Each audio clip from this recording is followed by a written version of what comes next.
Hey, Flannel Panel Channel. This week is your gay hero, your Queero. You're the queer beneath your wings. And for me, living in Los Angeles, I have to pay homage to Morris Knight, the founder, the gay rights pioneer, peace activist in Los Angeles County.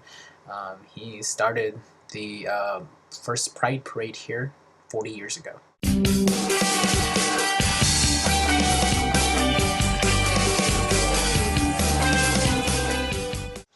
Now, the reason that I picked Morris is he is integral to gay life in Los Angeles and the West Coast because he started something called Christopher Street West.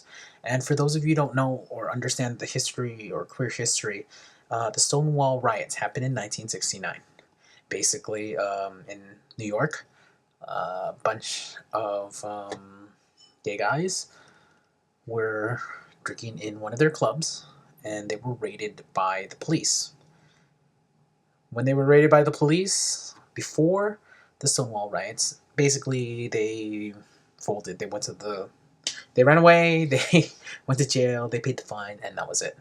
And that was the status quo, is they were going to be harassed by the police. Well, in 1969, a riot happened in New York, and they stopped saying no, they fought back. And that year, there was a march, and that was the first gay pride parade in New York. And the year after, 1970, it was the first gay pride parade in Los Angeles. Albeit, it was, if you ever watched history about it, it was crude. Most of the most of the floats in there were paid by sex clubs and bathhouses. So you have something like Dykes on Bikes. Good, fun, actually family oriented. And then you have someone's sex club with a huge penis that squirted out white stuff. This was before West Hollywood was a city, and it was part of Los Angeles, the city, and that's where it is and still is. The center of gay life in Los Angeles is pretty much West Hollywood. Now, the reason I picked him is because so many of the things that that gays in Los Angeles and a lot of places in the country take for granted are things like pride and having gay bars. Before, it was really risky to go to these places. You would rather go to a private party, and then if someone wanted to, they and got pissed off at you, they could call the police on you. Morris was a pretty egalitarian guy. He first got involved in gay politics when he moved to California in a thing called the Mattachine Society. He considered it elitist. It was more of the far left wing of the gay movement, and was run by communists. So maybe he thought, and it's not like Morris Kight didn't like trade unions and stuff. He was involved in the 40s of in the Oil and Chemical Atomic Workers International Union, and so it's not like he wasn't against workers or labor or anything. He just thought that society was a little much. And from what I hear from friends who actually knew Morris before he died. I actually did meet him once before he died. Was that, and someone pointed him out to me, and I didn't actually know who he was, but he started a bunch of things: the Gay Liberation Front, which was the third one in the United States, and the Vietnamese National Liberation Front, which is a anti-war group.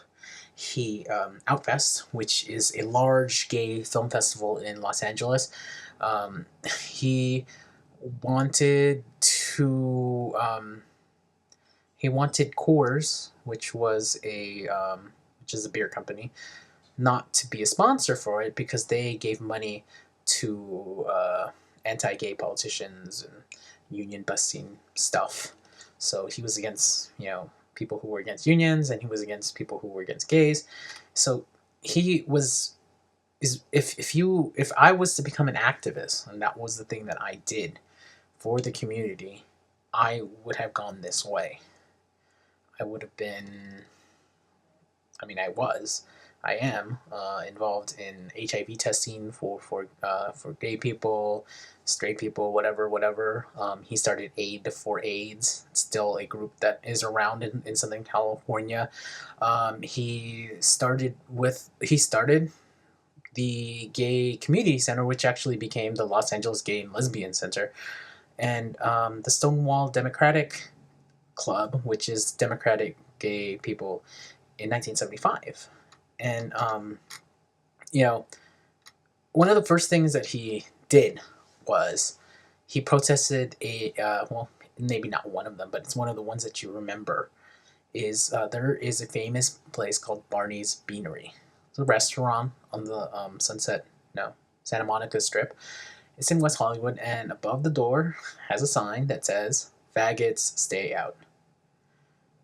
It's something that, I mean, if I was alive at the time, I would be there. But in the end, he died in 2003. The Carl Bean Hospice, which is actually part of the AIDS Healthcare Foundation. I used to work for them. And he's my hero because if I was to do activism, like true activism, it's not like I don't do activism. I do things for the community. I volunteer. I feed the homeless. I volunteer for the marathon. I HIV test people. But if I was to be an activist, that is just like, the pinnacle of activism, to be out there, to be spreading your beliefs. And the funny thing is, people don't remember him. People remember iconic people who died, like Harvey Milk or Martin Luther King or Mahatma Gandhi. But this was someone who really was a humanitarian, a Queero, the queer beneath my wings, that I really, really, really respect. So if you want to look him up, or if you're interested in queer history in Los Angeles specifically, look up Morris Kight, the last name Kight, and you'll find a lovely Wikipedia article on him. You'll find other information on him, and that's it for me. So it's Ryan, the Tails End, signing off.